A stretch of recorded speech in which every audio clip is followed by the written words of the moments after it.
आपका बहुत बहुत शुक्रिया।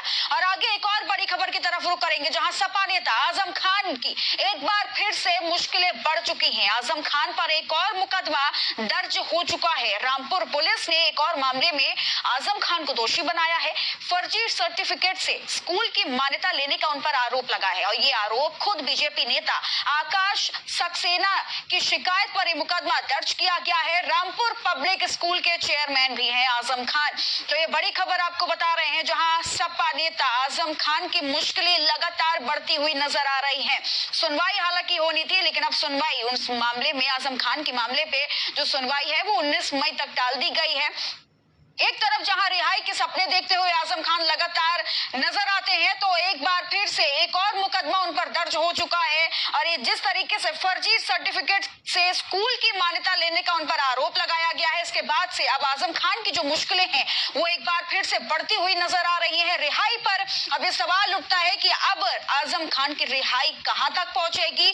तमाम सवाल है, उसकी जानकारी भी हम अपने सहयोगी फहीम खान से लेंगे। फहीम खान, क्या कुछ और जानकारी? एक तरह से अगर देखें, आजम खान की रिहाई की तमाम ये सुनवाई हालांकि हर एक नई डेट भी मिल रही है, और ऐसे में अब जब रिहाई को लेकर के एक तरफ आजम खान सपने देख रहे हैं, तो वहीं दूसरी तरफ अभी एक और मुकदमा, एक और गाज गिरती हुई आजम खान पर नजर आई है। क्या कुछ और जानकारी इस मामले पर निकल रही है? जी देखिए चित्रा, मैं आपको बता दूं कि हाई कोर्ट के अंदर 4 दिसंबर को, पिछले साल की 4 दिसंबर को एक मामला पहुंचा था आजम खान का जमानत के लिए। उसमें सारी बहस होने के बाद फैसला सुरक्षित रख लिया गया था। तो उस फैसले के बाद लगभग 5 महीने हो गए, उस फैसले को सुनाया नहीं जा सका। इसकी शिकायत लेके आजम खान का परिवार सुप्रीम कोर्ट पहुंचा था और सुप्रीम कोर्ट पहुंचने के बाद उनसे गुहार लगाई थी कि वो कम से कम उनको जमानत दे या फिर हाई कोर्ट को निर्देश दें कि उनकी जमानत पे फैसला हो। तो हालांकि सुप्रीम कोर्ट ने भी इस मामले में हाई कोर्ट के फैसले का इंतजार करने के लिए कहा है, लेकिन इसमें न्याय की मजाक बताना भी बताया गया है हाई कोर्ट की, सुप्रीम कोर्ट की तरफ से। ऐसे में एक नया मामला सामने आया है रामपुर में आजम खान का। आजम खान के जो रामपुर पब्लिक स्कूल का सर्टिफिकेट था एनओसी का, उसमें 2020 में मुकदमा दर्ज किया गया था। यहाँ तत्कालीन पीएसए ऐश्वर्य लक्ष्मी थी, उनके द्वारा ये जांच की गई थी रामपुर पब्लिक स्कूल की, और उसमें जांच में ये पाया था कि ये जो एनओसी लगी थी, ये जिसके साइन इसमें बताए गए थे वो साइन उसके थे ही नहीं। उसने साफ इनकार कर दिया था कि मेरे इसमें साइन नहीं है।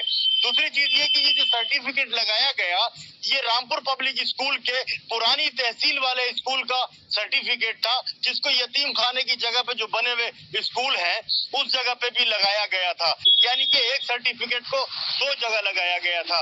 इसमें कल एमपी एमएलए कोर्ट में इस पे सुनवाई हुई। सुनवाई होने के बाद में जो कोतवाली के इंस्पेक्टर थे, जो विवेचक हैं, उन्होंने इस मामले में जो वीडियो कॉन्फ्रेंसिंग के जरिए आजम खान की सुनवाई हुई, उसमें ये बताया कि आपने जिस तरह से कुटरचित रचना करते हुए इस दस्तावेज को लगाया है, ये दस्तावेज फर्जी है, इसमें हम आपको आरोपी बना रहे हैं और ये जो वारंट है इसको आपको तामील कराने के लिए फिलहाल तो वीडियो कॉन्फ्रेंसिंग से हम बता रहे हैं, लेकिन आपको वहां आने के बाद जेल में और इसको रिसीव भी कराएंगे और आपके बयान भी दर्ज करेंगे। तो इस मामले में एक और अड़चन यहाँ दिखाई दे रही है आजम खान की जमानत को लेके। अगर मैं बात करूं तो आजम खान चूंकि अब नहीं तो 2-4 दिन बाद जेल से आने ही वाले थे, क्योंकि सुप्रीम कोर्ट की सख्त टिप्पणी जिस तरह से की गई थी हाई कोर्ट के ऊपर, उसके बाद में लग रहा था कि हाई कोर्ट उसमें जल्द फैसला सुनाएगा। हालांकि अब जो नई बहस हुई है, उस बहस के बावजूद भी हाई कोर्ट ने फैसले को फिर सुरक्षित रख लिया है। सुरक्षित रखने का जो सिस्टम है ये 5 महीने से चला आ रहा है, लेकिन फैसला सुनाया नहीं जा रहा है। बिल्कुल, फैसला तो नहीं सुनाया जा रहा है। और एक और मुकदमा इस तरीके से हो जाना आजम खान पर, तो ये संभावनाएं हैं कहीं ना कहीं कि अब आजम खान जो कहीं ना कहीं एक रिहाई की उम्मीदें जो थी, अब ये मुकदमा आने के बाद में, मुकदमा जो दर्ज हुआ है और बयान जो बीजेपी नेता आकाश सक्सेना की तरफ से भी आया है, इसके बाद से ये कह सकते हैं कि अब आजम खान की रिहाई पर भी मुश्किलें और ज्यादा बढ़ती हुई नजर आएंगी। जी चित्रा, बिल्कुल ये बात तो स्पष्ट हो गई है कि आजम खान की मुश्किलें अब और बढ़ेंगी। उसकी वजह यह है कि अभी तक आजम खान के 100 से कहीं ज्यादा मुकदमे हैं, जिनमें सब में ही लगभग जमानत हो चुकी है। एक मुकदमा ये शत्रु संपत्ति का बाकी बचा था, जिसमें जमानत में ये लगातार हाई कोर्ट और सुप्रीम कोर्ट जा रहे थे और हाई कोर्ट की तरफ से इसमें फैसले को रिजर्व रख के इनको राहत देने का काम नहीं किया गया था। लेकिन सुप्रीम कोर्ट में इसमें जरूर इनको एक उम्मीद जागी थी कि सुप्रीम कोर्ट इसमें फैसला सुनाएगा। हालांकि हाई कोर्ट अभी भी अगर इस फैसले को रिजर्व रखता है तो 4 दिन बाद सुप्रीम कोर्ट इसमें फैसला सुनाने जा रहा है। और ये जो नया मामला आया है चित्रा, ये नया मामला 2020 का है, अब का नहीं है। इस मामले में विवेचना चल रही थी।